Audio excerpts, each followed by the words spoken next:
As Wyatt left the late day off store, he was feeling something that he never felt before. He was feeling something within himself. As he looked over the piece of paper that Tegan gave him with her phone number, he felt like his insides melted with love. He wanted to go back with Tegan again and again, but he knew he could never go back with her parents being roadblocks. He knew he could find a way to see Tegan's face again. "I just need to figure out how that is," said Wyatt, as he opened the doors to the backway station.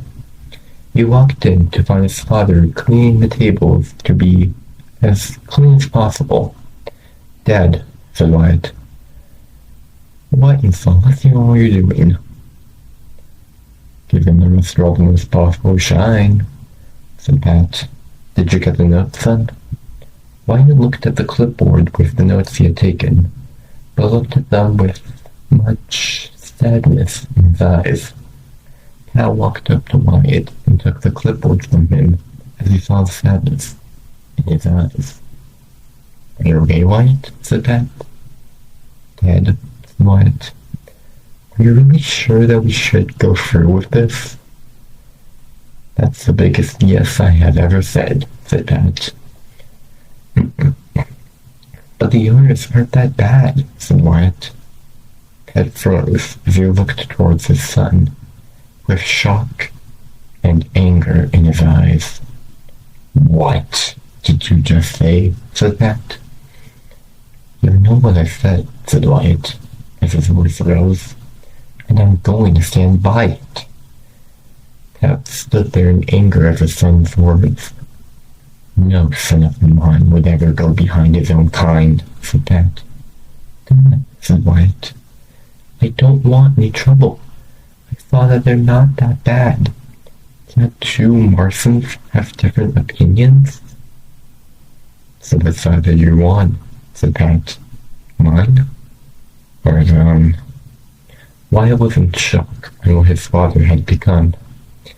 He then began to remember all the fun times they had in the past, and that Pat was a kind-hearted person. This Pat was blinded by war to not even accept his own son's opinion. Time stood still for what felt like forever as Pat was waiting on his son's answer. "What's it going to be?" said Pat. "Why do you even care at all?" said Wyatt. "I said choose a side," said Pat, as his voice was louder than Wyatt had ever heard before. "You know what?" said Wyatt. "Even if I choose the Greybacks, what could you do to your own son?" Pat knew that Wyatt was starting to win this battle. He knew what his choice was, and he was not happy with it. "Well," said Pat, "I don't even see you as my son anymore." When he looked at the man he once called Dad, with fear and sadness in his eyes, he couldn't take it anymore as he burst into confessions. "Well, I'm sorry, if I wanted to support a new business with better sandwiches than here," said Wyatt, as he ran out of the door, in tears. Pat said nor did nothing to stop this person he once called son, and looked at his notes. "So they have a castle-themed place," said Pat. "Well, me and my wife have a subway-themed place.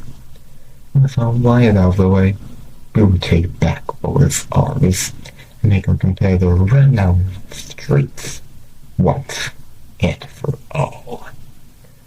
If only Wyatt wasn't tricked into supporting them. They could have won like my father did with me. Pat sighed heavily as what he said to Wyatt. But then he started to draw some new design.